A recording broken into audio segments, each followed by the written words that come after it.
ਜੋ ਰਾਜ ਸੀ ਬਠਿੰਡੇ ਦੇ ਵਿੱਚ ਪੁਲਿਸ ਦਾ ਪੱਤਾ ਨਹੀਂ ਹਿੱਲਦਾ ਸੀ ਅਗਰ ਜਦੋਂ ਤੱਕ ਜੋ ਦਾ ਫੋਨ ਉਹਨਾਂ ਕੋਲ ਨਹੀਂ ਜਾਂਦਾ ਸੀ। ਜੇ ਤੁਸੀਂ ਉਹ ਚਾਹੁੰਦੇ ਤਾਂ ਉਹ ਨਾਲ ਦੀ ਨਾਲ ਰਿੰਗ ਰੋਡ ਬਣ ਸਕਦੀ ਸੀ, ਪਰ ਉਹ ਬਣੀ ਨਹੀਂ। ਤੇ ਦਿਮਾਗਾਂ ਦੇ ਵਿੱਚ ਇੰਨਾ ਨਸ਼ਾ ਸੱਤਾ ਚੜ੍ਹ ਗਿਆ ਕਿ ਉਹ ਬਠਿੰਡੇ ਨੂੰ ਭੁੱਲ ਗਏ। ਮਨਪ੍ਰੀਤ ਦਾ ਨਾਮ ਘੱਟ ਆਉਂਦਾ ਸੀ, ਜੋ ਭਜਾਓ ਸ਼ਹਿਰ ਬਚਾਓ। ਉਹ ਵੀ ਤੁਹਾਡੀ ਸਕੀਮ ਹੀ ਸੀ ਫਿਰ ਕਿ ਸਾਰਾ ਗੋਲਮਾਲ ਹੈ। ਇਹ ਤਾਂ ਜਦੋਂ ਹੁਣ ਇਹਦੀਆਂ ਉਨਕੁਆਰੀਆਂ ਖੁੱਲਣਗੀਆਂ ਉਦੋਂ ਪਤਾ ਲੱਗੂ। ਅਕਾਲੀ ਦਲ ਤੇ ਬੀਜੇਪੀ ਦੇ ਜਿਹੜਾ ਕੈਂਡੀਡੇਟ ਉਹ ਤੋਂ ਖੜਾ ਛਡਾਓ। 2 ਮੰਜ਼ਿਲਾਂ ਤੋਂ ਵੱਧ ਅਸੀਂ ਇਜਾਜ਼ਤ ਨਹੀਂ ਦਿੰਦੇ, ਫਿਰ 7 ਮੰਜ਼ਿਲਾਂ ਦਾ ਉੱਥੇ ਟੈਂਡਰ ਕਿਉਂ ਬਣਾਇਆ। OMG ਚੈਨਲ ਤੇ ਤੁਹਾਡਾ ਸਭ ਦਾ ਸਵਾਗਤ ਹੈ ਜੀ। ਤੇ ਜਿਵੇਂ ਕਿ ਅੱਜ ਕੱਲ੍ਹ ਸ਼ਹਿਰ ਦੇ ਵਿੱਚ ਮਤਲਬ ਰਾਜਨੀਤੀ ਕਾਫੀ ਜੋਸ਼ਾਂ ਨਾਲ ਗਰਮ ਚੱਲ ਰਹੀ ਹੈਗੀ, ਕਿਉਂਕਿ ਆਮ ਆਦਮੀ ਪਾਰਟੀ ਦੇ ਇਲੈਕਸ਼ਨ ਜਿੱਤਣ ਤੋਂ ਬਾਅਦ ਤੇ ਇਹ ਗਰਮਾ ਗਰਮੀ ਕਾਫੀ ਵੱਧ ਗਈ ਹੈ। ਸਾਰੀਆਂ ਪਾਰਟੀਆਂ 'ਚ ਗੱਲਬਾਤ ਚੱਲ ਰਹੀ ਹੈ। ਤਾਂ ਮੇਰੇ ਨਾਲ ਨੇ ਮੋਹਨ ਲਾਲ ਗਰਗ ਸਾਹਿਬ, ਚੇਅਰਮੈਨ ਹੁੰਦੇ ਸੀ ਜਿਹੜੇ ਇੰਪਰੂਵਮੈਂਟ ਟਰਸਟ ਦੇ। ਉਹਨਾਂ ਨਾਲ ਗੱਲਬਾਤ ਕਰਦੇ ਹਾਂ ਕਿ ਉਹਨਾਂ ਦੇ ਕੀ ਵਿਚਾਰ ਨੇ ਇਸ ਸੰਬੰਧ ਵਿੱਚ। ਗਰਗ ਸਾਹਿਬ, ਚੈਨਲ 'ਤੇ ਤੁਹਾਡਾ ਸਵਾਗਤ ਹੈ ਜੀ। Thank you. ਗਰਗ ਸਾਹਿਬ, ਜਿਵੇਂ ਕਿ ਕੁਝ ਕਾਂਗਰਸੀ ਲੀਡਰਾਂ ਦੇ ਬਿਆਨ ਆ ਰਹੇ ਨੇ ਕਿ ਕੀ ਗਲਤੀਆਂ ਰਹੀਆਂ ਹਾਰਨ ਦੇ ਵਿੱਚ, ਤੁਹਾਡਾ ਕੀ ਵਿਚਾਰ ਹੈ? ਤੁਸੀਂ ਕੀ ਕਹੋਗੇ ਇਸ ਬਾਰੇ? ਦੇਖੋ, ਜਿੱਥੋਂ ਤੱਕ ਕਾਂਗਰਸ ਦੀਆਂ ਗਲਤੀਆਂ ਸਵਾਲ ਹੈ, ਪਿਛਲੇ 5 ਸਾਲਾਂ ਵਿੱਚ ਸ਼ਹਿਰ ਦੀ ਕੋਈ ਡਿਵੈਲਪਮੈਂਟ ਇਹਨਾਂ ਨੇ ਨਹੀਂ ਕੀਤੀ। ਜਦੋਂ 2017 ਵਿੱਚ ਮਨਪ੍ਰੀਤ ਜੀ ਨੇ ਇਲੈਕਸ਼ਨ ਲੜਿਆ ਸੀ, ਉਦੋਂ ਇੱਕ ਇਹਨਾਂ ਨੇ ਬਠਿੰਡੇ ਦਾ 26 ਪੁਆਇੰਟ ਮੈਨੀਫੈਸਟੋ ਕੱਢਿਆ ਸੀ ਕਿ ਅਸੀਂ ਸ਼ਹਿਰ ਦੀਆਂ ਵੱਖ-ਵੱਖ ਸਮੱਸਿਆਵਾਂ ਨੂੰ ਦੂਰ ਕਰਾਂਗੇ, ਪਰੰਤੂ ਕਿਸੇ ਸਮੱਸਿਆ ਵੱਲ ਉਸ ਤੋਂ ਬਾਅਦ ਧਿਆਨ ਨਹੀਂ ਦਿੱਤਾ।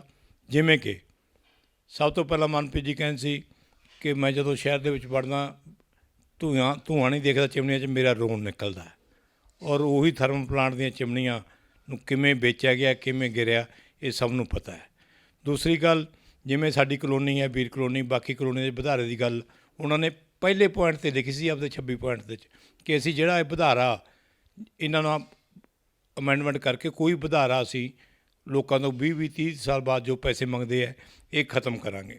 ਉਸ ਤੋਂ ਬਾਅਦ ਇਹਨਾਂ ਨੇ ਇਹ ਵੀ ਕਿਹਾ ਸੀ ਕਿ ਅਸੀਂ ਸ਼ਹਿਰ ਦੇ ਵਿੱਚ ਹਰ ਘਰ ਦੇ ਵਿੱਚ ਰੁਜ਼ਗਾਰ ਦੇਵਾਂਗੇ। ਰੁਜ਼ਗਾਰ ਨਹੀਂ ਦੇਵਾਂਗੇ ਤਾਂ 2500 ਰੁਪਇਆ ਪ੍ਰਤੀ ਮਹੀਨਾ ਬੇਰੁਜ਼ਗਾਰੀ ਭੱਤਾ ਦੇਵਾਂਗੇ। ਸ਼ਹਿਰ ਦੇ ਅੰਦਰ ਜਿੰਨੀਆਂ ਬਿਲਡਿੰਗਾਂ ਬਣੀਆਂ ਅਣਅਧਿਕਾਰਤ ਉਹਨਾਂ ਨੂੰ ਰੈਗੂਲਰ ਕਰਾਂਗੇ। ਸ਼ਹਿਰ ਦਾ ਬਰਸਾਤੀ ਪਾਣੀ ਦੀ ਸਮੱਸਿਆ ਹੱਲ ਕਰਾਂਗੇ। ਔਰ ਲੈਨੋ ਪਾਰ ਇਲਾਕੇ 'ਚ ਪਾਰਕ ਬਣਾਵਾਂਗੇ, ਇਹ ਕਰਾਂਗੇ। ਉਹਨਾਂ ਨੇ ਬਹੁਤ ਸਾਰੇ ਐਸੇ ਵਾਅਦੇ ਕੀਤੇ ਸੀ ਕਿ ਬਠਿੰਡਾ ਦੀ ਹਦੂਦ ਦੇ ਅੰਦਰ ਜਿੰਨੇ ਮਕਾਨ ਬਣੇ ਹੈ, ਜਿਨ੍ਹਾਂ ਨਕਸ਼ੇ ਪਾਸ ਨਹੀਂ, ਨਕਸ਼ੇ ਪਾਸ ਕਰ ਦਿਆਂਗੇ। ਸਭ ਤੋਂ ਵੱਡੀ ਗੱਲ ਉਹਨਾਂ ਨੇ ਕਿਹਾ ਸੀ ਕਿ ਮੈਂ ਬਠਿੰਡਾ ਸ਼ਹਿਰ ਦੇ ਵਿੱਚ ਇੰਡਸਟਰੀ ਲੈ ਕੇ ਆਊਂਗਾ, ਚਾਹੇ ਮੈਨੂੰ ਮੰਜਾਲ ਸਾਹਿਬ ਦੇ ਪੈਰੀਂ ਪੱਗ ਰੱਖਣੀ ਪਵੇ। ਉਹਨਾਂ ਨੇ ਇਹ ਸ਼ਬਦ ਬੋਲੇ ਸੀ ਕਿ ਮੈਨੂੰ ਪੱਗ ਰੱਖਣੀ ਪਵੇ, ਮੈਂ ਮੰਜਾਲ ਸਾਹਿਬ ਨੂੰ ਕਹੂੰਗਾ ਕਿ ਤੁਸੀਂ ਬਠਿੰਡੇ ਦੇ ਵਿੱਚ ਇੱਕ ਸਾਈਕਲ ਦੀ ਇੰਡਸਟਰੀ ਖੋਲ੍ਹੋਗੇ, ਔਰ ਫਿਰ ਮੈਂ ਇੱਕ ਜਹਾਜ਼ਾਂ ਦਾ ਕਾਰਖਾਨਾ ਲੈ ਕੇ ਆਊਂਗਾ। ਤਰ੍ਹਾਂ ਦੇ ਵਾਅਦੇ ਉਹਨਾਂ ਨੇ ਕੀਤੇ ਸੀ। ਪਰ ਜਦੋਂ ਉਹ ਸੱਤਾ ਦੇ ਵਿੱਚ ਆ ਗਏ, ਉਹ ਉਹਨਾਂ ਦੇ ਦਿਮਾਗਾਂ ਦੇ ਵਿੱਚ ਇੰਨਾ ਨਸ਼ਾ ਸੱਤਾ ਚੜ੍ਹ ਗਿਆ ਕਿ ਉਹ ਬਠਿੰਡੇ ਨੂੰ ਭੁੱਲ ਗਏ, ਦੂਸਰੇ ਪਾਸੇ ਲੱਗ ਗਏ। ਉਹਨਾਂ ਨੇ ਈਵਨ ਉਹਨਾਂ ਦਾ ਜਿਹੜਾ ਚਾਰਜ ਸੀ ਸਾਰਾ, ਮੈਂ ਤਾਂ ਇੱਥੋਂ ਤੱਕ ਕਹਿੰਦਾ ਹੁੰਦਾ ਸੀ ਉਦੋਂ ਵੀ ਕਿ ਬਠਿੰਡੇ ਦਾ MLA ਮੰਤਰੀ ਸਰਦਾਰ ਮਨਪ੍ਰੀਤ ਸਿੰਘ ਬਾਦਲ ਨਹੀਂ, ਉਹਨਾਂ ਦਾ ਰਿਸ਼ਤੇਦਾਰ ਜੋ ਜੀ ਇੱਥੋਂ ਦਾ MLA ਹੈ, ਇੱਥੋਂ ਦਾ ਮੰਤਰੀ ਹੈ। ਸ਼ਹਿਰ ਦੇ ਵਿੱਚ ਉਹਨਾਂ ਦੀ ਮਰਜ਼ੀ ਤੋਂ ਬਿਨਾਂ ਪੱਤਾ ਵੀ ਨਹੀਂ ਹਿੱਲ ਸਕਦਾ। ਕਾਂਗਰਸ ਵਾਲੇ ਆਪ ਕਹਿੰਦੇ ਨੇ ਕਿ ਅਗਰ ਕਾਂਗਰਸੀ ਨੇ ਵੀ ਕਿਸੇ ਤੋਂ ਕੰਮ ਕਰਾਉਣਾ ਹੁੰਦਾ, MC ਨੇ ਵੀ ਕੰਮ ਕਰਾਉਣਾ ਹੁੰਦਾ, ਪਹਿਲਾਂ ਉਹਨਾਂ ਨੂੰ ਫਸਟ ਜੋ ਕੋਲ ਜਾਣਾ ਪੈਂਦਾ ਸੀ, ਉਹ ਫੋਨ ਕਰਦੇ, ਫਿਰ ਜਿਹੜਾ ਹੈ ਕੰਮ ਹੁੰਦਾ ਸੀ। ਸ਼ਹਿਰ ਦੇ ਵਿੱਚ ਹੁਣ ਉਹ ਕਹਿੰਦੇ ਨੇ ਕਿ ਜੀ ਅਸੀਂ ਬੜੀ ਇਮਾਨਦਾਰੀ ਨਾਲ ਬੜਾ ਉਸ ਨਾਲ ਕੰਮ ਕੀਤਾ ਹੈ, ਅਸੀਂ ਐਂ ਕੀਤਾ, ਡਿਵੈਲਪਮੈਂਟ ਕਰਤੀ। ਲੇਕਿਨ ਸਾਡੇ ਸਭ ਦੇ ਸਾਹਮਣੇ ਸੈਂਕੜੇ ਬਿਲਡਿੰਗਾਂ ਜਿਨ੍ਹਾਂ ਨੂੰ ਮਿਊਨਿਸਪਲ ਕਮੇਟੀ ਨੇ ਲਾਲ ਫੀਤਾ ਲਾ ਕੇ ਉੱਪਰ ਨੋਟਿਸ ਲਾਤੇ ਕਿ ਸੀਲ ਹੋ ਗਏ, ਔਰ 10 ਦਿਨਾਂ ਬਾਅਦ ਉਹ ਸੀਲ ਉੱਥੇ ਨਜ਼ਰ ਨਹੀਂ ਆਉਂਦੀ ਸੀ। ਉਹ ਫੀਤਾ ਵੀ ਲੈ ਜਾਂਦਾ ਸੀ, ਉੱਪਰ ਲਿਖਿਆ ਸੀਲ ਲਾਓ ਵੀ ਚੁੱਕ ਕੇ ਲੈ ਜਾਂਦਾ ਸੀ, ਕੋਈ ਕਾਰਵਾਈ ਨਹੀਂ ਹੁੰਦੀ ਸੀ। ਮਤਲਬ ਕੀ ਹੈ? ਅਗਰ ਕੋਈ ਕਾਰਵਾਈ ਨਹੀਂ ਹੋਈ, ਕਾਗਜ਼ਾਂ ਵਿੱਚ ਕੋਈ ਕਾਰਵਾਈ ਨਹੀਂ ਹੋਈ, ਕਾਗਜ਼ਾਂ ਵਿੱਚ ਕੁਛ ਨਹੀਂ ਹੋਇਆ, ਸਿੱਧਾ ਮਤਲਬ ਹੈ ਲੋਕਾਂ ਨੇ, ਹਰੇਕ ਲੋਕ, ਚਾਹੇ ਉਹ ਕੋਈ ਵੀ ਸੀ, ਦੁਕਾਨਦਾਰ ਸੀ, ਜਿਹਨੇ ਬਿਲਡਿੰਗ ਬਣਾਈ ਹੈ, ਉਹਨਾਂ ਨੂੰ ਪਤਾ ਹੈ ਵੀ ਉਹਨਾਂ ਨੇ ਉਸ ਬਿਲਡਿੰਗ ਬਣਾਉਣ ਦੇ, ਉਹ ਸੀਲ ਦਾ ਫੀਤਾ ਚੁਕਾਉਣ ਦੇ ਕਿੰਨੇ ਲੱਖ ਰੁਪਈਆ ਇਹਨਾਂ ਲੋਕਾਂ ਨੂੰ ਦਿੱਤਾ ਹੈ, ਹਰੇਕ ਨੂੰ ਪਤਾ ਹੈ। ਉਹ ਇਹ ਠੀਕ ਹੈ ਕਿ ਉਸ ਸਮੇਂ ਮਜਬੂਰੀ ਦੇ ਵਿੱਚ ਲੋਕ ਇਹਨਾਂ ਨੂੰ ਸਵਾਗਤ ਵੀ ਕਰਦੇ ਰਹੇ, ਇਹਨਾਂ ਨੂੰ ਟੈਲੀਫੋਨ ਆਉਂਦਾ ਸੀ ਕਿ ਸਾਨੂੰ ਘਰੇ ਚਾਹ ਪਿਲਾਓ, ਘਰੇ ਚਾਹਾਂ ਵੀ ਪਿਲਾਉਂਦੇ ਰਹੇ। ਇਹ ਜੋਜੋ ਨੇ ਜਿਹੜਾ ਜੋਜੋ ਇੱਥੇ ਜੋਜੋ ਰਾਜ ਸੀ ਬਠਿੰਡੇ ਦੇ ਵਿੱਚ, ਕੋਈ ਹੋਰ ਕਿਸੇ ਕਿਸਮ ਦਾ ਕੋਈ ਰਾਜ ਨਹੀਂ। ਮੈਂ ਨਹੀਂ ਕਹਿ ਰਿਹਾ ਇਹ ਗੱਲਾਂ, ਮੈਂ ਨਹੀਂ ਕਹਿ ਰਿਹਾ, ਕਾਂਗਰਸ ਕਹਿ ਰਹੀ ਹੈ, ਕਾਂਗਰਸ ਦੇ ਵਰਕਰ ਕਹਿ ਰਹੇ ਹੈ, ਕਾਂਗਰਸ ਦੇ ਆਫਿਸ ਬੀਰਰ ਕਹਿ ਰਹੇ ਹੈ, ਕਾਂਗਰਸ ਦੇ ਅਹੁਦੇਦਾਰ ਕਹਿ ਰਹੇ ਨੇ, ਚੇਅਰਮੈਨ ਸਾਹਿਬ ਕਹਿ ਰਹੇ ਨੇ ਕਿ ਮੇਰਾ ਉੱਥੇ ਮੈਨੂੰ ਕੋਈ ਪੁੱਛਦਾ ਨਹੀਂ ਸੀ ਵੀ 4 ਵਾਰ ਟਰਾਂਸਫਰ। ਇਹ ਜੋਜੋ ਜੀ ਕਹਿੰਦੇ ਨੇ ਕਿ ਗੋਰਾ ਲਾਲ ਦੀ 4 ਵਾਰ ਟਰਾਂਸਫਰ ਕਰਾਈ, ਬ੍ਰਹਮ ਮਹਿੰਦਰ ਉਹਨਾਂ ਨੂੰ ਫਿਰ ਉਹਨਾਂ ਨੇ ਕੈਂਸਲ ਕਰਨਾ ਸੀ। ਇਹ ਫਾਈਨਾਂਸ ਮਿਨਿਸਟਰ ਸੀ, ਕਿਉਂ ਇਹਨਾਂ ਨੂੰ ਕੈਂਸਲ ਕਰਨਾ ਹੁੰਦਾ ਸੀ? ਕਿਉਂ ਨਹੀਂ ਜਾ ਕੇ ਸੀਐਮ ਨਾਲ ਗੱਲ ਕੀਤੀ? ਕਿਉਂ ਨਹੀਂ ਬ੍ਰਹਮ ਮਹਿੰਦਰ ਨਾਲ ਗੱਲ ਕੀਤੀ? ਮਤਲਬ ਕੀ ਸੀ ਕਿ ਇਹਨਾਂ ਦਾ ਤਾਲਮੇਲ ਸੀ, ਇਹਨਾਂ ਦਾ ਤਾਲਮੇਲ ਸੀ। ਉਹਦੇ ਵਿੱਚ ਇੰਪਰੂਵਮੈਂਟ ਟਰੱਸਟ ਵੀ ਕਰਪਸ਼ਨ ਦਾ ਅੱਡਾ ਬਣਿਆ ਰਿਹਾ, ਅੱਜ ਵੀ ਕਰਪਸ਼ਨ ਦਾ ਅੱਡਾ। ਉੱਥੇ ਕਿੰਨੇ ਘੁਟਾਲੇ ਹੋਏ ਨੇ, ਇਹ ਤਾਂ ਹੁਣ ਨਿਕਲਣਗੇ ਕਿ ਉਹ ਪਲਾਟ ਵੀ ਜਿੱਥੇ ਗੌਰਮੈਂਟ ਦੇ ਮਤਲਬ ਕੰਡੀਸ਼ਨਾਂ ਲਾਈਆਂ ਨੇ ਕਿ ਇਸ ਪਲਾਟ ਨੂੰ ਅਲਾਟ ਕਰਨ ਵਾਸਤੇ, ਕਿਸੇ ਨੂੰ ਦੇਣ ਵਾਸਤੇ ਪਹਿਲਾਂ ਅਮੈਂਡਮੈਂਟ ਕਰਾਓ 43 'ਚ, ਇਹਨਾਂ ਨੇ ਬਿਨਾਂ ਅਮੈਂਡਮੈਂਟ ਕਰਾਏ ਕਿਸੇ ਨੂੰ ਦੇਣ ਦਾ ਮਤਾ ਪਾਸ ਕਰਤਾ। ਇਹ ਚੇਅਰਮੈਨ ਸਾਹਿਬ ਦੀ ਅੱਖਾਂ ਦੇ ਨੀਚੇ ਹੋਇਆ, ਕਿਉਂਕਿ ਮਤਾ ਜਿਹੜਾ ਹੈਗਾ ਉਹ ਉਸ 'ਤੇ ਦਸਤਖਤ ਚੇਅਰਮੈਨ ਸਾਹਿਬ ਦੇ ਹੁੰਦੇ ਨੇ। ਇਸ ਕਰਕੇ ਇਹਨਾਂ ਨੇ ਹਰ ਇੱਕ ਫੀਲਡ ਦੇ ਵਿੱਚ ਧਾਂਦਲੀ ਬਚਾਈ ਸੀ, ਕਿਉਂਕਿ ਬਠਿੰਡੇ ਦੇ ਲੋਕ ਜਿਹੜੇ ਹੈਗੇ ਬਹੁਤ ਸਮਝਦਾਰ ਨੇ, ਉਹ ਆਪਦਾ ਗੁੱਸਾ 5 ਸਾਲ ਬਾਅਦ ਕੱਢ ਲੈਂਦੇ ਨੇ।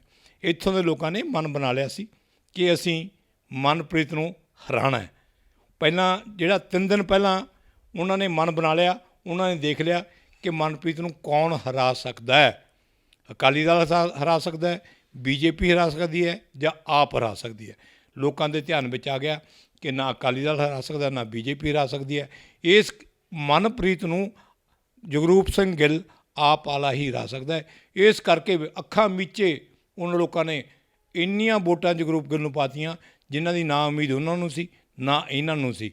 ਇਹ ਜਿਹੜਾ ਹੈਗਾ ਟੋਟਲ ਨੈਗੇਟਿਵਿਟੀ ਇਫੈਕਟ ਹੈ ਕਿ ਮਨਪ੍ਰੀਤ ਬਾਦਲ ਨੇ ਇੱਥੇ ਸ਼ਹਿਰੋ ਸ਼ਹਿਰੀ ਤਾਂ ਬਹੁਤ ਕੀਤੀ, ਕੰਮ ਕੋਈ ਨਹੀਂ ਕੀਤਾ। ਕੋਈ ਕੰਮ ਗਿਣਾ ਦੇਣ, ਕਿਸੇ ਡਿਬੇਟ 'ਤੇ ਆ ਜਾਣ ਵੀ ਸ਼ਹਿਰ ਦੇ ਵਿੱਚ ਆਹ ਸੜਕਾਂ, ਆਹ ਨਾਲੀਆਂ ਬਣਾਉਣਾ ਇਹ ਡਿਵੈਲਪਮੈਂਟ ਨਹੀਂ ਹੈ। ਜਿਵੇਂ ਉਹ ਕਹਿੰਦੇ ਨੇ ਕਿ ਜੀ ਅਸੀਂ ਟੈਲਾਂ ਲਾਤੀਆਂ, ਚੰਗੀਆਂ ਭਲੀਆਂ ਸੜਕਾਂ ਸ਼ਹਿਰ ਦੀਆਂ ਉਹਨਾਂ ਨੂੰ ਪੱਟ ਕੇ ਟੈਲਾਂ ਲਾਤੀਆਂ। ਔਰ ਅੱਜ ਇਹ ਵੀ ਇਨਕੁਆਇਰੀ ਚੱਲ ਰਹੀ ਹੈ, ਵੀ ਗੱਲਬਾਤ ਚੱਲ ਰਹੀ ਹੈ ਕਿ ਪੁਰਾਣੀਆਂ ਟੈਲਾਂ ਇੱਥੋਂ ਪੱਟੀਆਂ, ਉਹ ਕਿਤੇ ਹੋਰ ਜਗ੍ਹਾ ਲਾਤੀਆਂ, ਇੱਧਰੋਂ ਪੱਟੀਆਂ ਕਿਤੇ ਹੋਰ ਜਗ੍ਹਾ ਲਾਤੀਆਂ। ਬਿੱਲ ਕਾਹਦੇ ਪਏ ਨੇ ਇਹ ਤਾਂ ਹੁਣ ਦੱਸਣਗੇ ਜਦੋਂ ਇਨਕੁਆਇਰੀ ਹੋਊਗੀ। ਟੈਲਾਂ ਕਿਸ ਰੇਟ ਖਰੀਦੀਆਂ ਗਈਆਂ, ਕਿਹੜੀਆਂ ਫੈਕਟਰੀਆਂ ਖਰੀਦੀਆਂ ਗਈਆਂ, ਕਿਵੇਂ ਖਰੀਦੀਆਂ ਗਈਆਂ, ਇਹਦੀ ਵੀ ਇਨਕੁਆਇਰੀ ਹੋਊਗੀ। ਇਹਨਾਂ ਨੇ ਕਿਹਾ, ਕੱਲ੍ਹ ਜੋਜੋ ਨੇ ਕਹਿਤਾ ਜੀ 65 ਕਰੋੜ ਦਾ ਪ੍ਰੋਜੈਕਟ ਸੀ, ਅਸੀਂ 21 ਨੂੰ ਕਿਵੇਂ ਦੇ ਦਿੰਦੇ। ਅਸੀਂ ਤਾਂ ਜਿਹੜਾ ਹੈਗਾ ਕਾਰਪੋਰੇਸ਼ਨ ਉੱਤਾ ਵੀ ਇੱਥੇ IAS ਅਫਸਰ ਹੈ। ਇਹ ਤੋਹੀਨ ਹੈ ਉਹਨਾਂ ਦੀ ਜਿਨ੍ਹਾਂ ਨੂੰ ਉਹਨਾਂ ਨੇ ਗੱਦੀ 'ਤੇ ਬਿਠਾਇਆ ਹੈ।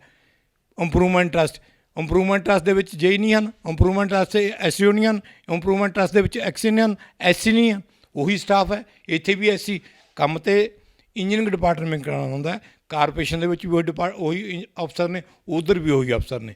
ਇਹ ਦਲੀਲ ਦੇ ਨਹੀਂ ਕਿ ਅਸੀਂ ਇਸ ਕਰਕੇ ਉਹਨਾਂ ਨੂੰ ਦੇਤਾ ਕਿ ਇੱਕ IAS ਅਫਸਰ ਤਾਂ ਜਿਹੜਾ ਲੋਕਲ ਬੋਡੀ ਦੀ ਰਹਿੰਦੀ ਹੈ, ਤੁਸੀਂ ਜੋ ਮਰਜ਼ੀ ਕਰਾ ਲਓ, ਲੋਕਲ ਬੋਡੀ ਦੇ ਅਫਸਰ ਰਹਿੰਦੇ, ਸੁਪਰਵਿਜ਼ਨ ਵਿਜੀਲੈਂਸ ਡਿਪਾਰਟਮੈਂਟ ਵੀ ਹੈ, ਸਭ ਕੁਛ ਹੈ। ਇਹ ਇੱਕ ਬਹਾਨਾ ਹੈ ਕਿ ਕਦੇ ਉਹ ਕਹਿੰਦੇ ਜੀ ਕਾਰਪੋਰੇਸ਼ਨ 'ਚ ਇੱਥੇ ਅਕਾਲੀ ਦਲ ਸੀ, ਉਹ ਸਾਡੇ ਮੁਤਾਬਕ ਨਹੀਂ ਚੱਲਦੇ ਸੀ, ਅਸੀਂ ਉੱਥੇ ਪੈਸੇ ਦਿੱਤੇ ਇੰਪਰੂਵਮੈਂਟ 'ਚ। ਉਦੋਂ ਉਹਨਾਂ ਦੇ ਅਫਸਰ ਬਹੁਤ ਵਧੀਆ ਸੀ, ਉਦੋਂ ਵੀ ਉਹੀ ਅਫਸਰ ਸੀ। ਜਦੋਂ 17 ਕਰੋੜ ਰੁਪਇਆ ਸਰਕਾਰ ਦਾ ਜਿਹੜਾ ਹੈਗਾ ਕਾਰਪੋਰੇਸ਼ਨ ਨੂੰ ਮਿਲਣਾ ਸੀ, ਉਹ ਇਹਨਾਂ ਨੂੰ ਦਿੱਤਾ, ਇਹਨਾਂ ਤੋਂ ਕੰਮ ਕਰਾਏ, ਇਹਨਾਂ ਤੋਂ ਸੜਕਾਂ ਬਣਵਾਈਆਂ। ਉਦੋਂ ਕਿੱਥੇ ਗਏ ਸੀ?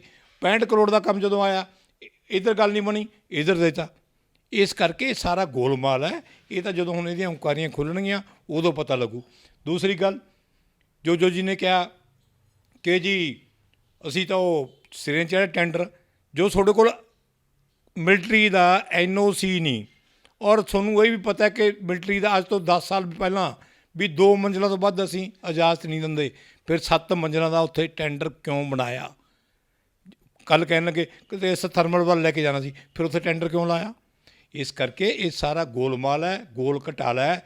ਘੁਟਾਲੇ ਤੋਂ ਘੁਟਾਲਾ ਹੁੰਦਾ ਰਿਹਾ, ਜ਼ਮੀਨਾਂ ਦੇ ਕਬਜ਼ੇ ਹੁੰਦੇ ਰਹੇ। ਸਾਰੇ ਜਾਣਦੇ ਨੇ ਕਿ ਜ਼ਮੀਨਾਂ ਦੇ ਕਬਜ਼ੇ 'ਚ ਕਰਾਉਣ 'ਚ ਕੌਣ ਸੀ। ਔਰ ਮੈਂ ਆਪਦੀ ਅੱਖੀਂ ਦੇਖਿਆ ਕਿ ਮੁਲਤਾਨੀਆ ਰੋਡ 'ਤੇ ਕਬਜ਼ਾ ਹੁੰਦਾ, ਪਹਿਲੇ ਦਿਨ ਦੀਵਾਰ ਕਰਤੀ, ਮਾਲਕਾਂ ਨੇ ਢਾਹਤੀ, ਅਗਲੇ ਦਿਨ ਖੁਦ ਇੰਸਪੈਕਟਰ ਉੱਥੇ ਖੜਾ ਹੋਇਆ ਸੀ, ਉਹਨੇ ਫੇਰ ਦੀਵਾਰ ਕਰਾਈ। ਦੂਸਰੇ ਦਿਨ ਮਾਲਕਾਂ ਨੇ ਫੇਰ ਉਹ ਦੀਵਾਰ ਢਾਈ। ਇਹ ਸਭ ਨੂੰ ਪਤਾ ਹੈ ਕਿੱਥੇ ਕਿੱਥੇ ਕਬਜ਼ੇ ਹੋ ਰਹੇ ਸੀ। ਪੁਲਿਸ ਨਾਲ ਮਿਲੀ ਹੋਈ ਸੀ। ਪੁਲਿਸ ਕਿਹਦੇ ਅੰਡਰ ਸੀ? ਅਗਰ ਉਹ ਕਹਿੰਦੇ ਸਾਨੂੰ ਨਹੀਂ, ਸਾਨੂੰ ਤਾਂ ਪਤਾ ਹੀ ਨਹੀਂ, ਸਾਨੂੰ ਨਹੀਂ ਪਤਾ ਪੁਲਿਸ ਕਿਹਦੇ ਨਾਲ ਸੀ, ਕਿਹਦਾ ਹੁਕਮ ਮੰਨਦੀ ਸੀ। ਪੁਲਿਸ ਦਾ ਪੱਤਾ ਨਹੀਂ ਹਿੱਲਦਾ ਸੀ ਅਗਰ ਜਦੋਂ ਤੱਕ ਜੋਜੋ ਦਾ ਫੋਨ ਉਹਨਾਂ ਕੋਲ ਨਹੀਂ ਜਾਂਦਾ ਸੀ। ਇਸ ਗੱਲ ਨੂੰ ਸਾਰਾ ਸ਼ਹਿਰ ਜਾਣਦਾ ਹੈ। ਸਾਰੇ ਸ਼ਹਿਰ ਨੇ ਇਸ ਕਰਕੇ ਮਨ ਬਣਾ ਲਿਆ ਸੀ ਕਿ ਇਹਨਾਂ ਤੋਂ ਖਹਿੜਾ ਛਡਾਈਏ, ਜੋ ਮਰਜ਼ੀ ਆਵੇ। ਗਿੱਲ ਸਾਹਿਬ ਇਸ ਕਰਕੇ, ਗਿੱਲ ਸਾਹਿਬ ਨੂੰ ਨਹੀਂ ਪਤਾ ਸੀ ਕਿ ਮੈਂ 62,000 ਵੋਟਾਂ ਜਿੱਤੂੰਗਾ। ਗਿੱਲ ਸਾਹਿਬ ਨੂੰ ਇਹ ਉਮੀਦ ਨਹੀਂ ਸੀ। 10-20 ਹਜ਼ਾਰ ਦਾ ਸੀ ਅਤੇ ਇੱਕ ਇਹਨਾਂ ਦੀ ਜ਼ਮਾਨਤ 1500 ਵੋਟਾਂ ਦੀ ਬਚੀ ਹੈ। ਮਨਪ੍ਰੀਤ 1500 ਵੋਟਾਂ ਦੀ, ਜਦ ਕਿ ਮੈਂ ਕਹਿਣਾ ਨਹੀਂ ਚਾਹੁੰਦਾ ਕਿਉਂਕਿ ਇਹ ਸਭ ਨੂੰ ਪਤਾ ਕਿ ਇਹਨਾਂ ਨੇ ਵੋਟਾਂ ਖਰੀਦੀਆਂ। ਇਹ ਬੱਚੇ ਨੂੰ ਪਤਾ ਹੈ। ਪ੍ਰਾਈਵੇਟ ਤੌਰ 'ਤੇ ਇਹ ਵੀ ਕਹਿੰਦੇ ਨੇ ਕਿ ਅਸੀਂ 45-50 ਹਜ਼ਾਰ ਤਾਂ ਵੋਟ ਖਰੀਦ ਲਈ ਸੀ ਯਾਰ, ਸਾਨੂੰ ਨਿਕਲੇ 29,000 ਨੇ। ਲੋਕਾਂ ਨੇ ਮਨ ਬਣਾਇਆ ਸੀ। ਉਹ ਜਿਹੜਾ ਪੈਸਾ ਵੰਡਿਆ ਉਹ ਲੋਕਾਂ ਦਾ ਪੈਸਾ ਸੀ, ਇਹਨਾਂ ਦਾ ਆਪਦਾ ਕਿੱਥੇ ਸੀ? ਆਪਦਾ ਤਾਂ ਇੱਕ ਨਵਾਂ ਪੈਸਾ ਖਰਚ ਨਹੀਂ ਕਰਦੇ। ਮੇਰੇ ਕੋਲ ਮੇਰੀ ਗੱਡੀ ਦੇ ਵਿੱਚ ਇਹਨਾਂ ਦੀ RTI ਲਈ ਪਈ ਹੈ ਕਿ ਮਨਪ੍ਰੀਤ ਜੀ ਨੇ ਕਿੱਥੇ ਕਿੱਥੇ ਕਿੰਨਾ ਪੈਸਾ ਲੈ ਕੇ ਦਿੱਤਾ ਹੈ। ਔਰ ਮੈਨੂੰ ਬੜੀ ਹੈਰਾਨਗੀ ਹੋਈ ਕਿ ਇੱਕ ਲੜਕੀ ਦੀ ਫੀਸ ਇਹਨਾਂ ਨੇ ਭਰੀ ਹੈ 23,700 ਰੁਪਇਆ, ਉਹ ਵੀ ਸਰਕਾਰੀ ਖਜ਼ਾਨੇ 'ਚ ਭਰੀ ਹੈ, ਆਪਦੀ ਜੇਬ 'ਚ ਉਹ ਵੀ ਨਹੀਂ ਭਰੀ। 23,700 ਰੁਪਇਆ ਅਗਰ ਕਿਸੇ ਗਰੀਬ ਦੀ ਫੀਸ ਭਰਨੀ ਹੈ, ਮੇਰੇ ਵਰਗਾ ਆਮ ਆਦਮੀ ਵੀ ਜਿਹੜਾ ਹੈਗਾ 23,700 ਰੁਪਇਆ ਆਪਦੀ ਜੇਬ 'ਚੋਂ ਭਰ ਸਕਦਾ। ਇਹਨਾਂ ਦੀ ਮਾਨਸਿਕਤਾ ਇਸ ਗੱਲ ਤੋਂ ਦਰਸਾਉਂਦੀ ਹੈ। ਅਗਰ ਇਹ ਗੱਲ, ਕਿਉਂਕਿ ਮੈਂ RTI 'ਚ ਜਿੱਥੇ ਜਿੱਥੇ ਇਹਨੇ ਪੈਸੇ ਦਿੱਤੇ ਹੈ ਇਨਫੋਰਮੇਸ਼ਨ ਮੇਰੇ ਕੋਲ ਹੈ। 23,700 ਰੁਪਇਆ, ਉਹ ਲੜਕੀ ਦਾ ਨਾਮ ਵੀ ਹੈ ਉਸ ਇਨਫੋਰਮੇਸ਼ਨ 'ਚ, ਸੰਗੂਆਣਾ ਬਸਤੀ ਦੀ ਹੈ। ਉਹ 23,700 ਰੁਪਇਆ ਇੱਕ ਲੜਕੀ ਦੀ ਟਿਊਸ਼ਨ ਫੀਸ ਭਰਨ ਵਾਸਤੇ ਜੋ ਮੰਤਰੀ, ਜੋ MLA ਉਹ ਵੀ ਸਰਕਾਰੀ ਖਜ਼ਾਨੇ 'ਚ ਭਰਦਾ ਹੈ। ਅਸੀਂ ਕੀ ਉਮੀਦ ਕਰ ਸਕਦੇ ਹਾਂ ਕਿ ਉਹ ਕੀ ਕਰੂਗਾ? ਔਰ ਬਾਕੀ ਘੁਟਾਲੇ ਤਾਂ ਚੱਲ ਹੀ ਰਹੇ ਨੇ ਕਿ ਆਹ ਸੋਲਰ ਘੁਟਾਲਾ, ਆਹ ਘੁਟਾਲਾ ਇੱਕ ਬਹੁਤ ਵੱਡਾ ਲਾਟਰੀ ਘੁਟਾਲਾ। ਇਹ ਤਾਂ ਜਾਂਚ ਕਰੂਗੀ ਸਰਕਾਰ, ਉਦੋਂ ਪਤਾ ਲੱਗ ਜੂਗਾ। ਹਜ਼ਾਰਾਂ ਕਰੋੜਾਂ ਦੇ ਘੁਟਾਲੇ ਨਿਕਲਣਗੇ। ਲਾਟਰੀ ਘੁਟਾਲਾ ਵੀ ਬੜਾ ਤਕੜਾ ਘੁਟਾਲਾ ਹੈ। ਪਹਿਲਾਂ 165 ਕਰੋੜ ਠੇਕਾ ਹੋਇਆ ਸੀ, ਫਿਰ ਉਹ ਉਸ ਨਾਲ ਮਿਲ ਕੇ ਉਹਨੇ ਕਹਿੰਦਾ ਜੀ ਮੈਨੂੰ ਇਹ 'ਚ ਟੁੱਟਾ ਪੈ ਰਿਹਾ, ਉਹਨੇ ਸਰੈਂਡਰ ਕਰਤਾ। ਸਰੈਂਡਰ ਕਰਕੇ ਉਸੇ ਪਾਰਟੀ ਨੂੰ ਹੋਰ ਨਾਮ 'ਤੇ ਟੈਂਡਰ 65 ਕਰੋੜ ਰੁਪਏ ਦਿੱਤਾ। ਇਸ ਕਰਕੇ ਇੱਕ ਘੁਟਾਲੇ ਤਾਂ ਇੱਕ ਨਹੀਂ, ਪਤਾ ਨਹੀਂ ਕਿੰਨੇ ਘੁਟਾਲੇ ਹੈ। ਅਤੇ ਇਸ ਕਰਕੇ ਸ਼ਹਿਰ ਵਾਲਿਆਂ ਨੇ ਮਨ ਬਣਾ ਲਿਆ ਸੀ ਕਿ ਇੱਥੋਂ ਮਤਲਬ ਜੋ ਭਜਾਓ। ਮਨਪ੍ਰੀਤ ਦਾ ਨਾਮ ਘੱਟ ਆਉਂਦਾ ਸੀ, ਜੋ ਭਜਾਓ, ਸ਼ਹਿਰ ਬਚਾਓ। ਲੋਕਾਂ ਨੇ ਆਪਦਾ ਜਿਹੜਾ ਗੁੱਸਾ ਜ਼ਾਹਰ ਕਰਤਾ। ਗਿੱਲ ਸਾਹਿਬ ਤਾਂ ਜਿੱਥੇ ਨਹੀਂ ਗਏ ਸੀ ਉੱਥੇ ਵੀ ਲੋਕਾਂ ਨੇ ਵੋਟਾਂ ਪਾਤੀਆਂ। ਇਦੋਂ ਬੇਸ਼ਰਮੀ ਦੀ ਗੱਲ ਕੀ ਹੋਊਗੀ ਕਾਂਗਰਸ ਵਾਸਤੇ? 244 ਬੂਥ ਨੇ, 200 ਸਿਰਫ 2 ਬੂਥਾਂ 'ਤੇ ਲੀਡ ਕੀਤੀ ਹੈ। 242 ਬੂਥਾਂ 'ਤੇ ਉਹ ਪਿੱਛੇ ਰਹੇ। ਮੀਰ ਕਲੋਨੀ 'ਚ ਤੀਜੇ ਨੰਬਰ 'ਤੇ ਰਹੇ, ਦੂਜੇ ਨੰਬਰ 'ਤੇ BJP ਰਹੀ ਹੈ। ਅੱਛਾ ਗਰਗ ਸਾਹਿਬ, ਜਿਵੇਂ ਤੁਸੀਂ ਦੱਸਿਆ ਕਿ ਸ਼ਹਿਰ ਦੀਆਂ ਸਮੱਸਿਆਵਾਂ ਸੀ, ਇਹਨਾਂ ਨੇ ਕੋਈ ਹੱਲ ਨਹੀਂ ਕੀਤਾ, ਲੋਕ ਇਹਨਾਂ ਤੋਂ ਅੱਕ ਚੁੱਕੇ ਸੀਗੇ, ਤਾਂ ਕਰਕੇ ਉਹਨਾਂ ਨੇ ਇਹਨਾਂ ਤੋਂ ਖਹਿੜਾ ਛੁਡਵਾਇਆ। ਜੇ ਆਪਾਂ ਥੋੜ੍ਹਾ ਜਿਹਾ ਹੋਰ ਪਿੱਛੇ ਚੱਲ ਜਾਈਏ, ਜਦੋਂ ਤੁਹਾਡੀ ਪਾਰਟੀ ਦੇ ਸਾਂਝੇ ਉਮੀਦਵਾਰ ਸਰੂਪ ਸਿੰਗਲਾ ਸੀਗੇ, ਉਦੋਂ ਮਨਪ੍ਰੀਤ ਜਿੱਤਿਆ, ਠੀਕ ਹੈ, ਉਦੋਂ ਜੇ ਉਹ ਹਾਰ ਗਿਆ ਤਾਂ ਕੀ ਇਹ ਵੀ ਉਦੋਂ ਵੀ ਲੋਕਾਂ ਨੇ ਇਹੀ ਮਨ ਬਣਾਇਆ ਸੀਗਾ ਕਿ ਅਕਾਲੀ ਦਲ ਅਤੇ BJP ਦੇ ਜਿਹੜਾ ਕੈਂਡੀਡੇਟ ਉਹ ਤੋਂ ਖਹਿੜਾ ਛੁਡਾਓ?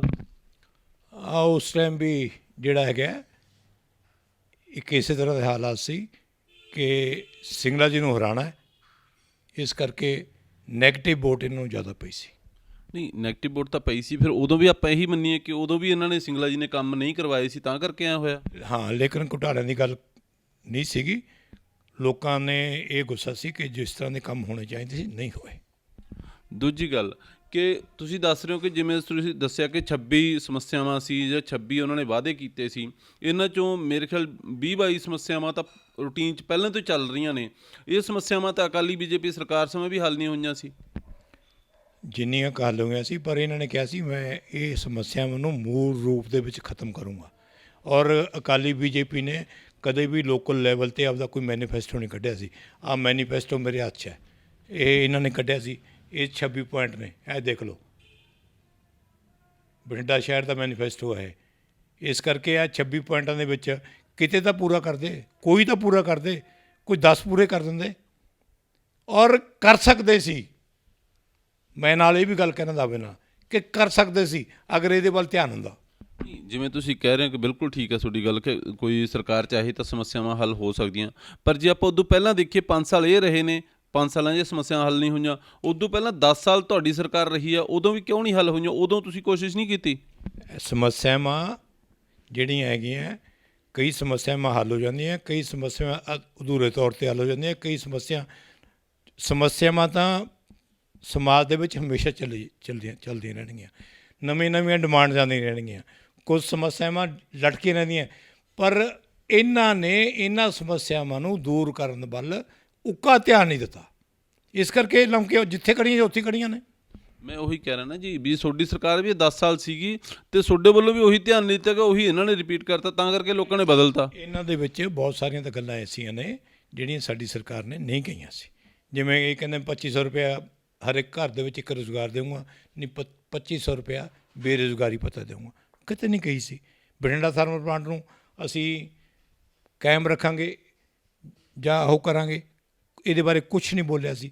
ਬਾਕੀ ਗੱਲਾਂ ਜਿਹੜੀਆਂ ਹੈਗੀਆਂ ਇਹਦੇ ਵਿੱਚ 26 ਦੇ ਵਿੱਚੋਂ 15 ਪੁਆਇੰਟ ਐਸੇ ਹੈ ਜਿਹੜੇ ਇਹਨਾਂ ਨੇ ਨਵੇਂ ਐਡ ਕੀਤੇ ਸੀ। ਕੁਝ ਸਮੱਸਿਆਵਾਂ ਐਸੇ ਜਿਨ੍ਹਾਂ ਨੂੰ ਦੂਰ ਹੋਣ 'ਤੇ ਕਈ ਸਾਲ ਲੱਗਦੇ ਨੇ, ਪਰ ਇਹਨਾਂ ਨੇ ਸ਼ੁਰੂ ਨਹੀਂ ਕੀਤਾ ਉਹਨਾਂ ਸਮੱਸਿਆ ਦਾ ਹੱਲ ਵਾਸਤੇ। ਗਰਗ ਸਾਹਿਬ, ਤੁਸੀਂ ਵੀ ਇੰਪਰੂਵਮੈਂਟ ਟਰਸਟ ਦੇ ਚੇਅਰਮੈਨ ਰਹੇ ਹੋ, ਤੁਹਾਡੇ ਸਮੇਂ ਵੀ ਕਈ ਪ੍ਰੋਜੈਕਟ ਇਹੋ ਜਿਹੇ ਕਾਲੋਨੀਜ਼ ਜਾਂ ਹੋਰ ਕਈ ਪ੍ਰੋਜੈਕਟ ਇਹੋ ਜਿਹੇ ਸੀ, ਉਹ ਵੀ ਲਗਭਗ ਫੇਲ ਹੀ ਰਹੇ ਨੇ। ਇਹ ਇਸ ਤਰ੍ਹਾਂ ਦੇ ਕਾਂਗਰਸ ਦੇ ਦੋਸ਼ ਨੇ? ਇਹਨਾਂ ਕਾਂਗਰਸੀਆਂ ਨੂੰ ਮੈਂ ਪੁੱਛਦਾ, ਮੇਰੇ ਸਮੇਂ 5 ਸਕੀਮਾਂ ਅਪਰੂਵ ਕਰਾ ਕੇ ਗਿਆ ਸੀ ਮੈਂ, 5 ਸਕੀਮਾਂ ਅਪਰੂਵ ਹੋ ਗਈਆਂ ਜਿਹਦੇ ਸਿਰ 'ਤੇ ਟਰਸਟ ਚੱਲ ਰਿਹਾ। ਮੇਰੇ ਤੋਂ ਬਾਅਦ ਨਾ ਕੋਈ ਨਵੀਂ ਸਕੀਮ ਬਣੀ ਅੱਜ ਤੱਕ, ਨਾ ਕੋਈ ਬਣੇ, ਮੇਰਾ ਚੈਲੰਜ ਹੈ। ਉਹ 5 ਸਕੀਮਾਂ ਦੇ ਸਿਰ 'ਤੇ ਹੀ ਇੰਪਰੂਵਮੈਂਟ ਟਰਸਟ ਚੱਲ ਰਿਹਾ। ਜਦੋਂ ਮੈਂ 5 ਸਕੀਮਾਂ ਬਣਾ ਕੇ ਗਿਆ ਸੀ, 300 ਕਰੋੜ ਰੁਪਏ ਦੀ ਪ੍ਰੋਪਰਟੀ ਇੰਪਰੂਵਮੈਂਟ ਵਾਸਤੇ ਟਰਸਟ ਵਾਸਤੇ ਤਿਆਰ ਕਰਕੇ ਗਿਆ ਸੀ, ਜਿਸ ਦੇ ਸਿਰ 'ਤੇ ਅੱਜ 20 ਸਾਲਾਂ ਬਾਅਦ ਵੀ ਇੰਪਰੂਵਮੈਂਟ ਟਰਸਟ ਚੱਲ ਰਿਹਾ। ਉੱਥੇ ਮੁਲਾਜ਼ਮ ਉਸ ਦੇ ਸਿਰ 'ਤੇ ਹੀ ਕਮਾਈ ਕਰ ਰਹੇ ਨੇ, ਆਪਦੀ ਤਨਖਾਹਾਂ ਲੈ ਰਹੇ ਨੇ। ਗਰਗ ਸਾਹਿਬ, ਤੁਹਾਡੇ ਯਾਦ ਹੋਊਗਾ ਤਕਰੀਬਨ 20 ਸਾਲ, ਜਿਵੇਂ ਤੁਸੀਂ ਕਹਿੰਦੇ ਹੋ ਕਿ 20 ਸਾਲ ਜਾਂ 15 ਸਾਲ ਪਹਿਲਾਂ ਅਦਾਲਤ ਦੇ ਵਿੱਚ ਕੇਸ ਸੀ ਰਿੰਗ ਰੋਡ ਦਾ, ਉਹਦੇ ਸੰਬੰਧ 'ਚ ਵੀ ਕਾਫੀ ਮੋਟੀ ਰਕਮ ਇੰਪਰੂਵਮੈਂਟ ਟਰਸਟ ਵੱਲੋਂ ਭਰੀ ਗਈ ਸੀ ਅਦਾਲਤ 'ਚ, ਤਾਂ ਉਹ ਰਕਮ ਉਵੇਂ ਹੀ ਪਈ ਹੈ, ਉਹਦਾ ਕੁਛ ਨਹੀਂ ਹੋਇਆ, ਨਾ ਹੀ ਕੋਈ ਰਿੰਗ ਰੋਡ ਦਾ ਹੱਲ ਹੋਇਆ। ਉਹ ਵੀ ਤੁਹਾਡੀ ਸਕੀਮ ਹੀ ਸੀ ਫਿਰ? ਜਿਹੜੀ ਰਿੰਗ ਰੋਡ ਜਿੱਥੋਂ ਤੱਕ ਕਲੀਅਰ ਹੋ ਗਈ ਸੀ, ਉਹ ਮੇਰੇ ਟਾਈਮ 'ਤੇ ਬਣ ਗਈ ਸੀ। ਜਿੱਥੇ ਸਟੇਜ ਸੀ ਅੱਗੇ ਜਾ ਕੇ ਲਾਸਟ ਹੈ, ਕਿਸੇ ਨੇ ਸਾਡੇ ਤੋਂ ਬਾਅਦ ਕਿਸੇ ਨੇ ਵੀ ਐਫਰਟਸ ਨਹੀਂ ਕੀਤੀਆਂ ਲੋਕਲ ਲੈਵਲ 'ਤੇ, ਕਿਸੇ ਨੇ ਐਫਰਟਸ ਨਹੀਂ ਕੀਤੀਆਂ, ਕਿਉਂਕਿ ਜਿਹੜਾ ਹੈਗਾ ਲੋਕਲ ਲੈਵਲ 'ਤੇ ਜਿਹੜੀ ਕੋਈ ਸਮੱਸਿਆ ਹੁੰਦੀ ਹੈ ਉਹਦੀ ਅਪਰੂਵਲ ਉਸ ਵਾਸਤੇ ਉੱਪਰੋਂ ਲੈ ਕੇ ਆਉਣੀ ਪੈਂਦੀ ਹੈ। ਜਦੋਂ ਮੈਂ ਇੱਥੇ ਚੇਅਰਮੈਨ ਸੀ, ਮੈਂ ਤੇ ਕੋਈ ਸਮੱਸਿਆ ਹੁੰਦੀ ਸੀ, ਮੈਨੂੰ 1 ਮਿੰਟ ਨਹੀਂ ਲੱਗਦਾ ਸੀ, ਨਾ ਕਦੇ ਸੈਕਟਰੀ ਲੋਕਲ ਬੋਡੀ ਨੇ ਜਵਾਬ ਦਿੱਤਾ, ਮੰਤਰੀ ਨਾ ਟੰਡਨ ਸਾਹਿਬ ਨੇ ਜਵਾਬ ਦਿੱਤਾ। ਮੈਂ ਜਿੰਨੀਆਂ ਸਮੱਸਿਆਵਾਂ ਸੀ ਇੰਪਰੂਵਮੈਂਟ ਟਰਸਟ ਦੇ ਵਿੱਚ ਕੋਈ ਸੈਂਕਸ਼ਨ ਸੀ, ਉਹ ਜਿਹੜੀ ਹੈਗੀ ਉਹਦੀ ਲੈ ਆਉਂਦਾ ਸੀ। ਦੂਸਰੀ ਗੱਲ, ਸਾਡੇ ਵੇਲੇ ਇੱਕ ਰੂਲ ਹੁੰਦਾ ਸੀ ਕਿ ਅਗਰ ਕੋਈ ਮਤੇ 'ਤੇ 1 ਮਹੀਨਾ ਕੋਈ ਰੋਕ ਨਹੀਂ ਲੱਗਦੀ ਤਾਂ ਮਤਾ ਪਾਸ ਸਮਝਿਆ ਜਾਂਦਾ ਹੈ। ਲੇਕਿਨ ਹੁਣ ਜਦੋਂ ਕਾਂਗਰਸ ਸਰਕਾਰ ਆਈ ਹੈ, ਇਹਨਾਂ ਨੇ ਕੀ ਕਰਤਾ ਕਿ ਜਦੋਂ ਤੱਕ ਅਸੀਂ ਉੱਪਰੋਂ ਅਪਰੂਵਲ ਨਹੀਂ ਕਰਦੇ ਉਦੋਂ ਤੱਕ ਉਹ ਮਤਾ ਪਾਸ ਨਾ ਸਮਝਿਆ ਜਾਵੇ। ਮਤਲਬ ਕੀ ਹੈ, ਕਈ ਮਤੇ 2-2 ਸਾਲ 3-3 ਸਾਲ ਜਾਓ ਉੱਥੇ ਸਰਕਾਰ ਨੂੰ, ਮੰਤਰੀ ਨੂੰ ਮਿਲੋ, ਮੰਤਰੀ ਪੀ ਨੂੰ ਮਿਲੋ, ਉੱਪਰ ਅਫਸਰਾਂ ਨੂੰ ਮਿਲੋ ਜਾਂ ਇੰਪਰੂਵਮੈਂਟ ਟਰਸਟ ਦੇ ਅਫਸਰਾਂ ਨੂੰ ਮਿਲੋ, ਫਿਰ ਉਹ ਮਤਾ ਪਾਸ ਹੋਊਗਾ। ਮਤਲਬ ਬੈਕਡੋਰ ਐਂਟਰੀ, ਪੈਸੇ ਲੈਣ ਦਾ ਇੱਕ ਤਰੀਕਾ ਸੀ। ਮੇਰੇ ਟਾਈਮ ਇਹ ਸੀਗਾ, ਸਾਡੇ ਟਾਈਮ, ਕਿ 1 ਮਹੀਨਾ ਅਗਰ ਮਤਾ ਨੂੰ ਕੋਈ ਛੇੜਛਾੜ ਉੱਪਰ ਨੂੰ ਕੋਈ ਆਰਡਰ ਨਹੀਂ ਆਉਂਦਾ ਤਾਂ ਉਹ ਪਾਸ ਹੈ। ਅੱਜ ਪੁੱਛ ਲਓ ਇੰਪਰੂਵਮੈਂਟ ਟਰਸਟ ਤੋਂ ਜਾਂ ਕਾਰਪੋਰੇਸ਼ਨ ਤੋਂ, ਹਰੇਕ ਮਤਾ ਜਦੋਂ ਤੱਕ ਡਾਇਰੈਕਟੋਰੇਟ ਅਪਰੂਵਲ ਨਹੀਂ ਹੁੰਦਾ, ਜਦ ਕਿ ਇਹ ਕਾਨੂੰਨ ਦੇ ਖਿਲਾਫ ਹੈ। ਐਕਟ ਦੇ ਵਿੱਚ ਐਸਾ ਕੁਛ ਨਹੀਂ ਹੈ, ਐਕਟ ਦੇ ਵਿੱਚ ਪਾਵਰਾਂ ਸਾਡੀਆਂ ਨੇ। ਹੁਣ ਤੁਸੀਂ ਜਿਹੜੀ ਗੱਲ ਕਹੀ ਰਿੰਗ ਰੋਡ ਦੀ, ਸੁਪਰੀਮ ਕੋਰਟ 'ਚ ਕੇਸ ਸੀ, ਸੁਪਰੀਮ ਕੋਰਟ ਨੇ ਜਦੋਂ ਫੈਸਲਾ ਦਿੱਤਾ, ਉਹ ਕਿਉਂ ਰੁਕਿਆ ਕਿ ਮੈਂ ਜਿੰਨੇ ਪਲਾਟ ਹੋਲਡਰ ਸੀ ਉਹਨਾਂ ਦੇ ਪਲਾਟ ਉਸ ਸਕੀਮ ਦੇ ਵਿੱਚੋਂ ਕੱਟਦੇ ਸੀ, 100 ਤੋਂ ਵੱਧ ਪਲਾਟ ਸੀਗੇ, ਔਰ ਮੈਂ ਮਤਾ ਪਾ ਕੇ ਭੇਜਿਆ ਸੀ ਕਿ ਇਹ ਪਲਾਟਾਂ ਨੂੰ ਇਹ ਲੋਕ ਡਿਵੈਲਪਮੈਂਟ ਚਾਰਜ ਭਰਨਗੇ, ਇਹ ਛੋਟੇ ਪਲਾਟ ਨੇ, ਇਹ ਪਲਾਟਾਂ ਨੂੰ ਮੈਂ ਕੱਟਤਾ ਸੀ। ਅਤੇ ਉਹਨਾਂ ਨੇ ਕੀ ਕੀਤਾ ਕਿ ਉਸੇ ਮਤੇ 'ਤੇ ਸਕੀਮ ਪਾਸ ਕਰਤੀ, ਪਲਾਟਾਂ ਦਾ ਪੁਆਇੰਟ ਕੈਂਸਲ ਕਰਤਾ। ਸੁਪਰੀਮ ਕੋਰਟ ਨੇ ਕਿਹਾ ਕਿ ਚੇਅਰਮੈਨ ਨੇ ਜੋ ਪਾਸ ਕੀਤਾ ਸੀ ਇੰਪਰੂਵਮੈਂਟ ਟਰਸਟ ਦੇ ਨੇ, ਉਹ ਮਤਾ ਠੀਕ ਹੈ, ਇਸ ਕਰਕੇ ਇੰਪਰੂਵਮੈਂਟ ਟਰਸਟ ਦੀ ਇਹ ਜਿਹੜੀ ਸਕੀਮ ਹੈ, ਜਿਹੜਾ ਇਹਨਾਂ ਨੇ ਕੀਤੀ ਹੈ ਪਾਸ, ਉਹ ਇੱਦਾਂ ਨਹੀਂ ਕਰ ਸਕਦੇ। ਜਾਂ ਤਾਂ ਇਹ ਸਾਰਾ ਮਤਾ ਰੱਦ ਕਰਦੇ ਜਾਂ ਇਹ ਮਨਜ਼ੂਰ ਕਰਦੇ। ਇਸ ਕਰਕੇ ਸਰਕਾਰ ਗਲਤ ਹੈ, ਸੈਕਟਰੀ ਦਾ ਆਰਡਰ ਗਲਤ ਹੈ, ਚੇਅਰਮੈਨ ਦਾ ਆਰਡਰ ਠੀਕ ਹੈ, ਇਹ ਪਲਾਟ ਅਕਵਾਇਰ ਨਹੀਂ ਹੋਣਗੇ। ਮੈਂ ਗਰਗ ਸਾਹਿਬ ਬਿਲਕੁਲ ਤੁਹਾਡੀ ਗੱਲ ਠੀਕ ਹੈ ਕਿ ਜਿਸ ਤਰ੍ਹਾਂ ਦੀ ਡੀਪਲੀ ਜਾਣਕਾਰੀ ਤੁਸੀਂ ਦੱਸ ਰਹੇ ਹੋ ਸਕਦਾ ਤੁਹਾਡੇ ਮੁਤਾਬਕ ਓਕੇ ਹੋਵੇ, ਪਰ ਸਰਲ ਭਾਸ਼ਾ 'ਚ ਮੈਂ ਤਾਂ ਇਹ ਪੁੱਛਣਾ ਚਾਹੁੰਦਾ ਕਿ ਜਦੋਂ ਬੀਜੇਪੀ ਦੇ ਲੀਡਰ ਹੀ ਇੱਥੇ ਚੇਅਰਮੈਨ ਸੀ, ਚਾਹੇ ਭਾਰਤੀ ਜੀ ਸੀ ਭਾਵੇਂ ਤੁਸੀਂ ਸੀ, ਉਸੇ ਦੌਰਾਨ ਸ਼ਾਇਦ ਇੱਕ ਮੌਕਾ ਇਹ ਮਿਲਿਆ ਸੀਗਾ ਕੁਝ ਟਾਈਮ ਲਈ ਕਿ ਰਿੰਗ ਰੋਡ ਉਦੋਂ ਧੱਕੇ ਨਾਲ ਪੂਰੀ ਕੀਤੀ ਜਾ ਸਕਦੀ ਸੀ। ਧੱਕੇ ਨਾਲ ਇਨ ਦਾ ਸੈਂਸ ਕਿ ਉਨੇ ਕੁ ਦਿਨ ਸੀਗੇ ਕਿ ਦੂਜੀ ਪਾਰਟੀ ਕੋਲ ਅਪੀਲ ਕਰਨ ਦਾ ਟਾਈਮ ਵੀ ਨਹੀਂ ਸੀਗਾ। ਜੇ ਤੁਸੀਂ ਉਹ ਚਾਹੁੰਦੇ ਤਾਂ ਉਹ ਨਾਲ ਦੀ ਨਾਲ ਰਿੰਗ ਰੋਡ ਬਣ ਸਕਦੀ ਸੀ, ਪਰ ਉਹ ਬਣੀ ਨਹੀਂ। ਮੈਂ ਦੂਸਰੇ ਚੇਅਰਮੈਨ ਦੀ ਵਰਕਿੰਗ ਤੇ ਕੋਈ ਕਮੈਂਟ ਨਹੀਂ ਕਰਨਾ ਚਾਹੁੰਦਾ। ਗਰਗ ਸਾਹਿਬ ਇੱਕ ਗੱਲ ਹੋਰ ਆ ਕਿ ਅਮਰੀਕ ਸਿੰਘ ਰੋਡ ਤੇ ਦੋ ਮਤਲਬ ਕਮਰਸ਼ੀਅਲ ਪ੍ਰੋਜੈਕਟ ਹੈਗੇ ਨੇ ਤੁਹਾਡੇ ਧਿਆਨ 'ਚ, ਜਿੱਥੇ ਸ਼ਾਇਦ ਤੁਹਾਡੀਆਂ ਵੀ ਦੁਕਾਨਾਂ ਉੱਥੇ ਹੈਗੀਆਂ, ਅਤੇ ਨਾਲ ਇੱਕ ਹੋਰ ਅਮਰੀਕ ਸਿੰਘ ਰੋਡ ਤੇ ਮੇਨ ਰੋਡ ਤੇ ਇੱਕ 2 ਮੰਜ਼ਿਲਾ ਪ੍ਰੋਜੈਕਟ ਹੈ, ਉਹ ਵੀ ਫੇਲ ਨੇ ਇੱਕ ਤਰ੍ਹਾਂ ਦੇ, ਮੈਨੂੰ ਲੱਗਦਾ ਉਹ ਵੀ ਪਾਸ ਨਹੀਂ ਹੋਏ। ਇੱਕ ਹੈ ਨਹਿਰ ਦੇ ਕੋਲੇ ਕਲੋਨੀ ਬਣੀ ਹੋਈ ਆ, ਰਾਜੀਵ ਗਾਂਧੀ ਦੇ ਨਾਂ 'ਤੇ ਸ਼ਾਇਦ ਪਹਿਲਾਂ ਦੀ ਬਣੀ ਹੋਈ ਆ, ਉਹਦੀ ਵੀ ਡਿਵੈਲਪਮੈਂਟ ਨਹੀਂ ਹੋਈ। ਇੱਕ ਹੈ ਗੋਨਿਆਣਾ ਰੋਡ ਤੇ ਇੱਕ ਫਲੈਟਸ ਬਣੇ ਹੋਏ ਨੇ, ਉਹ ਵੀ ਕਾਫੀ ਉਸ ਗਲਤੀਆਂ ਨੇ, ਗਲਤ ਬਣੇ ਹੋਏ ਨੇ, ਉਹ ਵੀ ਵਧੀਆ ਚੱਲ ਨਹੀਂ ਸਕੇ, ਉਹ ਵੀ ਫੇਲ ਆ। ਜਿਵੇਂ ਅਗਰਵਾਲ ਸਾਹਿਬ ਨੇ ਵੀ ਕਿਹਾ ਸੀ, ਤੁਹਾਡੇ ਧਿਆਨ 'ਚ ਹੋਊਗਾ ਕਿ ਜੇ ਉਹਨਾਂ ਨੂੰ ਵਧੀਆ ਢੰਗ ਨਾਲ ਬਣਵਾਇਆ ਜਾਂਦਾ ਤਾਂ ਉਹਨਾਂ ਦੀ ਬਹੁਤ ਵਿਕਰੀ ਹੋ ਸਕਦੀ ਸੀ। ਉਹਨਾਂ ਬਾਰੇ ਕੀ ਕਹੋਗੇ?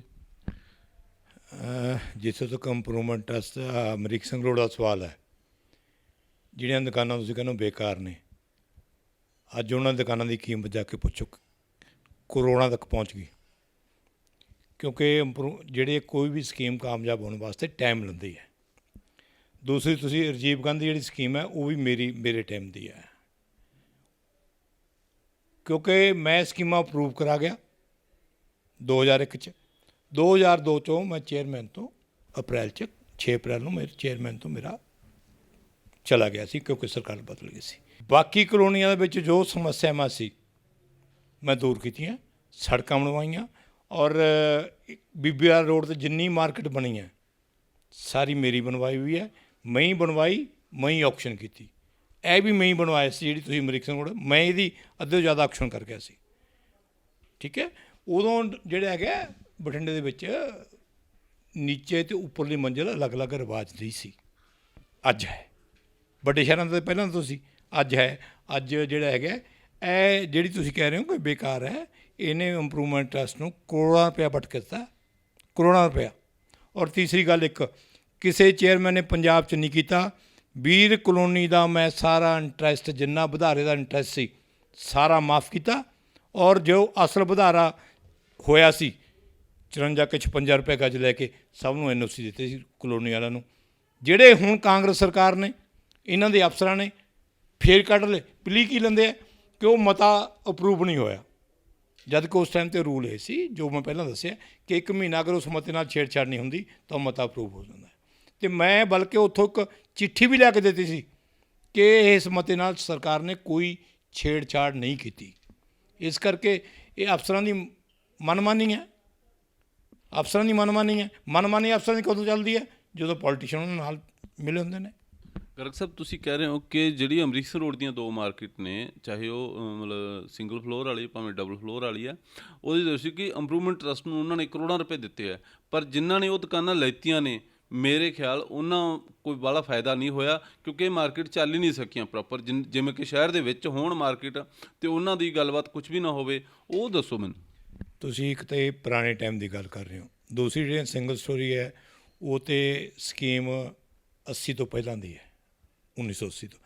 ਜਿਹੜੀ ਟ੍ਰਿਪਲ ਸਟੋਰੀ ਹੈ, ਡਬਲ ਨਹੀਂ ਟ੍ਰਿਪਲ ਹੈ, ਟ੍ਰਿਪਲ ਸਟੋਰੀ ਮਾਰਕੀਟ ਮੇਰੀ ਬਣਾਈ ਹੋਈ ਹੈ। ਮੈਂ ਇਹਦੇ ਟੈਂਡਰ ਆਇਆ, ਮੈਂ ਹੀ ਬਣਾਈ ਸੀ, ਮੈਂ ਹੀ ਔਕਸ਼ਨ ਕੀਤੀ ਸੀ। ਔਰ ਉਦੋਂ ਵੀ ਨਹੀਂ ਤਾਂ ਕੋਈ ਪ੍ਰੋਜੈਕਟ ਸ਼ੁਰੂ ਹੁੰਦਾ ਹੈ, ਮੈਂ ਸਿਰਫ 1.5 ਸਾਲ ਚੇਅਰਮੈਨ ਰਿਹਾ, ਮੈਂ ਉਹਦਾ ਅਪਰੂਵ ਕਰਾਈ, ਨਕਸ਼ਾ ਬਣਵਾਇਆ, ਟੈਂਡਰ ਲਾਏ, ਬਣਵਾਈ, ਔਰ ਮੈਂ ਹੀ ਔਕਸ਼ਨ ਕਰਕੇ ਗਿਆ। ਮੈਂ ਇੱਕ ਟਾਈਮ ਫਰੇਮ ਦੇ ਨਾਲ ਚੱਲਦਾ ਸੀ ਕਿ ਇੰਨੇ ਚਿਰ 'ਚ ਬਣਨੀ ਚਾਹੀਦੀ ਹੈ। ਨਹੀਂ ਅੱਜ ਤੱਕ ਕੋਈ ਰਿਕਾਰਡ ਕੱਢ ਕੇ ਦੇਖ ਲਓ, ਕੋਈ ਚੇਅਰਮੈਨ 1.5 ਸਾਲ 'ਚ ਕਿਸੇ ਪ੍ਰੋਜੈਕਟ ਨੂੰ ਪੂਰਾ ਕਰਦਾ ਹੋਵੇ, ਉਹਦੀ ਆਕਸ਼ਨ ਵੀ ਆਫ ਕਰਦਾ ਹੋਵੇ। ਐਸਾ ਨਹੀਂ ਹੈ। ਜਾ ਕੇ ਅੱਜ ਉੱਥੇ ਦੇਖੋ, ਉਹਨਾਂ ਦੁਕਾਨਾਂ ਦੇ ਕਿਰਾਇਆ ਨਾ ਲੱਖ ਰੁਪਇਆ ਮਹੀਨਾ ਹੈ। ਤੁਸੀਂ ਇਹਨਾਂ ਦੁਕਾਨਾਂ ਨੂੰ ਬੇਕਾਰ ਕਹੀ ਜਾਂਦੇ ਹੋ, ਲੱਖ ਰੁਪਇਆ ਮਹੀਨਾ ਕਿਰਾਇਆ। ਜਿਹੜੀਆਂ ਸਿੰਗਲ ਸਟੋਰੀਆਂ ਉਹ ਮੇਰੇ ਟਾਈਮ ਦੀਆਂ ਨਹੀਂ, ਬਾਕੀ ਮਾਰਕੀਟ ਮੇਰੀ ਟ੍ਰਿਪਲ ਸਟੋਰੀ ਜਿਹੜੀ ਮਾਰਕੀਟ ਹੈ ਉਹ ਮੇਰੇ ਟਾਈਮ ਦੀ ਹੈ। ਲੇਕਿਨ ਅੱਜ ਸਾਰੀਆਂ ਦੁਕਾਨਾਂ ਕਾਮਯਾਬ ਨੇ, ਅੱਜ ਉੱਥੇ ਰੇਟ ਵਧੇ ਹੋਏ ਨੇ, ਸ਼ਹਿਰ 'ਚ ਵੀ ਰੇਟ, ਕਿਉਂਕਿ ਉੱਥੇ ਜਿਹੜੀ ਪਾਰਕਿੰਗ ਜਿਹੜੀ ਹੈਗੀ ਹੈ, ਇੰਪਰੂਵਮੈਂਟ ਟਰਸਟ ਦੀਆਂ ਸਕੀਮਾਂ ਹੁਣ ਕਿਉਂ ਕਾਮਯਾਬ ਹੋਈਆਂ? ਕਿਉਂਕਿ ਸਭ ਦੇ ਅੱਗੇ ਪਾਰਕਿੰਗ ਹੈ। ਪਾਰਕਿੰਗ ਅੱਜ ਸ਼ਹਿਰ ਦੀ ਮੇਨ ਸਮੱਸਿਆ ਹੈ। GT ਰੋਡ 'ਤੇ ਵੀ ਜਿਹੜੀਆਂ ਇੰਪਰੂਵਮੈਂਟ ਟਰਸਟ ਦੀਆਂ ਨੇ, ਇੱਥੇ ਵੀ ਮੇਰੀਆਂ ਨਿਲਾਮ ਕੀਤੀਆਂ ਬਹੁਤ ਸਾਰੀਆਂ ਸਾਈਟਾਂ ਨੇ ਜਿੱਥੇ ਮੈਂ ਹੋਟਲ ਹੈ ਜਾਂ ਹੋਰ ਹੈ, ਅਤੇ ਅੱਜ ਉੱਥੇ ਅੱਗ ਲੱਗੀ ਵੀ ਹੈ। ਸਰ ਤੁਸੀਂ ਗੱਲ ਠੀਕ ਕਹਿ ਰਹੇ ਹੋ ਕਿ ਉੱਥੇ ਹੋ ਸਕਦਾ ਮਹਿੰਗੇ ਰੇਟ ਹੋਣ ਜਿਵੇਂ ਤੁਸੀਂ ਦੱਸ ਰਹੇ ਹੋ, ਪਰ ਤੁਹਾਨੂੰ ਵੀ ਪਤਾ ਵੀ ਜਿਹੜੀ ਟ੍ਰਿਪਲ ਸਟੋਰੀ ਮਾਰਕੀਟ ਹੈ, ਜੇ ਉਹ ਵਾਕਈ ਗੱਲਬਾਤ ਹੋਵੇ ਤਾਂ ਮੈਨੂੰ ਲੱਗਦਾ ਉਹ ਸਾਰੀਆਂ ਦੁਕਾਨਾਂ ਭਰ ਜਾਣੀਆਂ ਚਾਹੀਦੀਆਂ ਸੀ, ਪਰ ਉੱਥੇ ਕਦੇ ਮੈਂ ਰੌਣਕ ਨਹੀਂ ਦੇਖੀ। ਪ੍ਰੋਪਰਟੀ ਹਮੇਸ਼ਾ ਉਹ ਲੋਕ ਨਹੀਂ ਪਰਚੇਜ ਕਰਦੇ ਜਿਨ੍ਹਾਂ ਨੇ ਕੰਮ ਕਰਨਾ। ਬਹੁਤ ਸਾਰੇ ਲੋਕ ਪ੍ਰੋਪਰਟੀ ਪਰਚੇਜ ਕਰਦੇ ਆ ਪ੍ਰੋਫਿਟ ਵਾਸਤੇ। ਉਹ ਪ੍ਰੋਫਿਟ ਵਾਸਤੇ 10 ਲੱਖ ਦੀ ਲੈ ਲਈ, ਲੋਕ ਲਾ ਕੇ ਰੱਖ ਲਿਆ, ਜਦੋਂ 30 ਲੱਖ ਦੀ ਵੇਚ ਦੇਣਗੇ। ਇਸ ਕਰਕੇ ਭਰਨ ਦਾ ਜਾਂ ਨਾ ਭਰਨ ਦਾ ਇਹ ਮਾਪਦੰਡ ਨਹੀਂ ਹੈ। ਮਾਪਦੰਡ ਇਹ ਹੈ ਕਿ ਸਾਰੀਆਂ ਦੁਕਾਨਾਂ ਵਿਕੀਆਂ। ਇੱਕ ਕਿਸੇ ਬੰਦੇ ਨੇ ਇਹ ਵੀ ਦੋਸ਼ ਲਾ ਰਹੇ ਸੀਗੇ ਪਿੱਛੇ ਜੇ ਕਿ ਜਦੋਂ ਤੁਸੀਂ ਚੇਅਰਮੈਨ ਸੀ ਉਸ ਟਾਈਮ ਜਦੋਂ ਵੀ ਕੋਈ ਸਕੀਮ ਆਉਂਦੀ ਸੀ ਉਹਦੇ 'ਚ ਤੁਸੀਂ ਆਪਦੀ ਪ੍ਰੋਪਰਟੀ ਬਣਾ ਲੈਂਦੇ ਸੀਗੇ, ਇਸ ਤਰ੍ਹਾਂ ਦਾ ਕੋਈ ਗੱਲ ਹੋਈ ਸੀ? ਅਗਰ ਕੋਈ ਬੰਦਾ ਐਸਾ ਕੋਈ ਪ੍ਰੂਫ ਸ਼ਹਿਰ ਦੇ ਕਿਸੇ ਕੋਨੇ ਵਿੱਚ ਲਿਆ ਕੇ ਦੇ ਦੇ। ਮੇਰੇ ਟਾਈਮ 'ਤੇ ਮੈਂ ਦੱਸ ਰਿਹਾ 5 ਸਕੀਮਾਂ ਪਾਸ ਹੋਈਆਂ।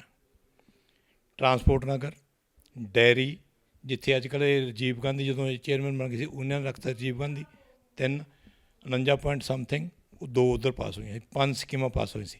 ਇਹਨਾਂ 5 ਸਕੀਮਾਂ ਦੇ ਆਲੇ ਦੁਆਲੇ ਮੇਰੀ ਕੋਈ ਪ੍ਰਾਪਰਟੀ ਨਾ ਸੀ ਨਾ ਅੱਜ ਹੈ। ਇੱਕ ਲਾਸਟ ਕੁਐਸਚਨ ਹੋਰ ਕਿ ਜਿੱਥੇ ਤੁਹਾਡੀ ਰਿਹਾਇਸ਼ ਹੈ ਉਹਦੀ ਵੀਰ ਕਲੋਨੀ ਦੇ ਵਿੱਚ, ਤੁਸੀਂ ਕਹਿ ਰਹੇ ਹੋ ਕਿ ਵਧਾਰੇ ਦੀ ਪੇਮੈਂਟ ਦਾ ਜਿਹੜਾ ਉਹ ਸਮੱਸਿਆ ਸੋਲਵ ਕਰਵਾਤੀ ਸੀ, ਬਟ ਜੇ ਆਪਾਂ ਦੇਖੀਏ ਕਿ ਇਹ ਪਾਸ਼ ਕਲੋਨੀ ਹੈ ਤਾਂ ਪਾਸ਼ ਕਲੋਨੀ ਦੇ ਵਿੱਚ ਜਦੋਂ ਬਰਸਾਤਾਂ ਆ ਜਾਂਦੀਆਂ ਉਦੋਂ ਬਹੁਤ ਬੁਰਾ ਹਾਲ ਹੋ ਜਾਂਦਾ, ਫਿਰ ਇਹਨਾਂ ਚੀਜ਼ਾਂ ਦਾ ਧਿਆਨ ਕਿਉਂ ਨਹੀਂ ਦਿੱਤਾ ਜਾਂਦਾ? ਇਹਨਾਂ ਵਾਸਤੇ ਵੀ ਜਦੋਂ ਮੈਂ ਚੇਅਰਮੈਨ ਸੀ 25 ਲੱਖ ਰੁਪਇਆ ਸਪੈਸ਼ਲ ਸੈਂਕਸ਼ਨ ਕਰਵਾ ਕੇ ਲਿਆਇਆ ਸੀ, ਔਰ ਇਸ ਕਾਰਨਰ ਤੋਂ ਉਹ 25 ਲੱਖ ਦੀ ਪਾਈਪ ਅੱਗੇ ਜਾਂਦੀ, ਉੱਥੇ ਜਾ ਕੇ ਜਿਹੜਾ ਹੈਗਾ 3 ਕੋਣੀ 'ਤੇ ਉਹ ਪਾਉਣਾ ਸੀ, ਮਿਲਾਉਣਾ ਸੀ।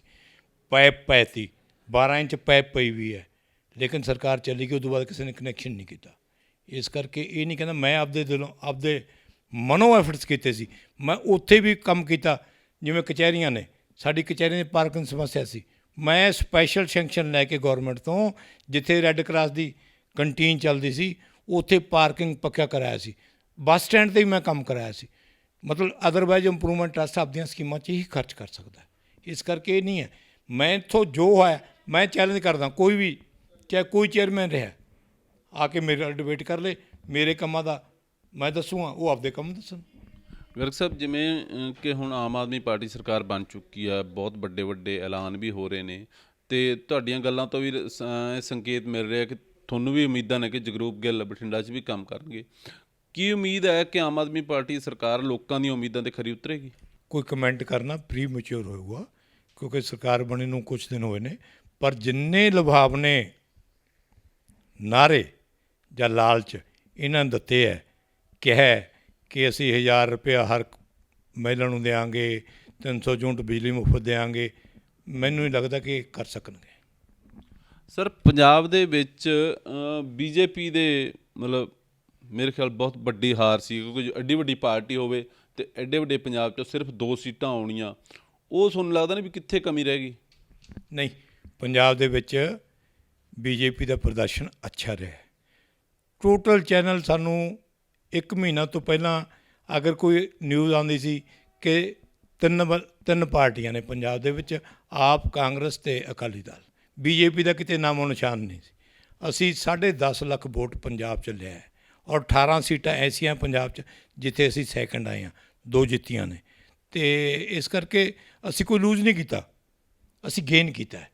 ਬੀਜੇਪੀ ਨੇ ਗੇਨ ਕੀਤਾ ਹੈ ਲੋਕਾਂ ਦੇ ਸਾਹਮਣੇ, ਕਿਉਂਕਿ ਜਿੰਨਾ 1 ਸਾਲ ਪਹਿਲਾਂ ਐਜੀਟੇਸ਼ਨ ਚੱਲਦਾ ਰਿਹਾ, ਜੋ ਸਾਡੇ ਵਰਕਰਾਂ ਨਾਲ ਹੁੰਦਾ ਰਿਹਾ, ਜੋ ਸਾਡੇ 'ਤੇ ਹਮਲੇ ਹੁੰਦੇ ਰਹੇ, ਅਸੀਂ ਉਹ ਸਭ ਕੁਝ ਬਰਦਾਸ਼ਤ ਕਰਦੇ ਹੋਏ ਫਿਰ ਵੀ ਅਸੀਂ ਜਿਹੜਾ ਹੈਗਾ ਦਲੇਰੀ ਨਾਲ ਇਹਨਾਂ ਚੋਣਾਂ ਵਿੱਚ ਜਿਹੜਾ ਪਾਰਟੀਸਪੇਟ ਕੀਤਾ ਹੈ, ਔਰ ਬਠਿੰਡੇ ਦੇ ਵਿੱਚ 12,761 ਵੋਟ ਲਏ ਨੇ, ਔਰ ਮਨਪ੍ਰੀਤ ਜੀ ਨੂੰ 29,000 ਵੋਟ ਮਿਲਦਾ, ਡਬਲ ਵੋਟ ਮਿਲੇ ਨਾ, ਫਿਰ ਅਸੀਂ ਗੇਨ ਕੀਤਾ ਹੈ।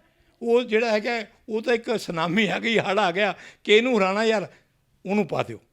ਅਦਰਵਾਈਜ਼ ਸਾਡਾ ਵੋਟ ਬੈਂਕ ਇੱਥੇ 25-30 ਹਜ਼ਾਰ ਦਾ ਵੋਟ ਬੈਂਕ ਹੈ ਬਠਿੰਡੇ ਦੇ ਵਿੱਚ।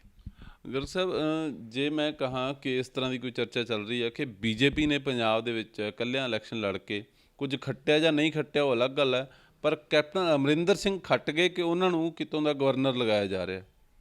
ਇਹ ਸੈਂਟਰਲ ਲੈਵਲ ਦੀਆਂ ਗੱਲਾਂ, ਮੈਂ ਇਸ 'ਤੇ ਕੋਈ ਕਮੈਂਟ ਨਹੀਂ ਕਰਦਾ। ਚਲੋ, ਇਹ ਸਨ ਮੋਹਨ ਲਾਲ ਗਰਗ ਸਾਹਿਬ, ਤੇ ਇਹਨਾਂ ਨੇ ਦੱਸਿਆ ਕਿ ਕਾਂਗਰਸ ਨੇ ਇੱਥੋਂ ਦੀ ਜਿੰਨੇ ਵੀ ਵਾਅਦੇ ਕੀਤੇ ਸੀ ਕੋਈ ਕੰਮ ਨਹੀਂ ਕੀਤਾ, ਤੇ ਹੁਣ ਅੱਗੇ ਜਿਹੜੀ ਉਮੀਦ ਹੈ ਮਤਲਬ ਆਮ ਆਦਮੀ ਪਾਰਟੀ ਸਰਕਾਰ ਤੋਂ, ਉਹ ਉਮੀਦਾਂ ਘੱਟ ਨੇ ਕਿਉਂਕਿ ਉਹਨਾਂ ਦੇ ਐਲਾਨ ਬਾਹਲੇ ਵੱਡੇ ਨੇ। ਬਾਕੀ ਅੱਗੇ ਦੇਖਦੇ ਹਾਂ ਕਿ ਉਹ ਕਿੱਥੋਂ ਤੱਕ ਸਫਲ ਹੁੰਦੇ ਆ ਆਪਦੇ ਵਾਅਦਿਆਂ ਨੂੰ ਪੂਰਾ ਕਰਨ 'ਚ। ਧੰਨਵਾਦ। ਜੇ ਤੁਹਾਨੂੰ ਸਾਡੀ ਵੀਡੀਓ ਚੰਗੀ ਲੱਗੀ ਤਾਂ ਸਬਸਕ੍ਰਾਈਬ ਕਰੋ ਸਾਡਾ YouTube ਚੈਨਲ ਤੇ ਲਾਈਕ ਕਰੋ ਸਾਡਾ Facebook ਪੇਜ।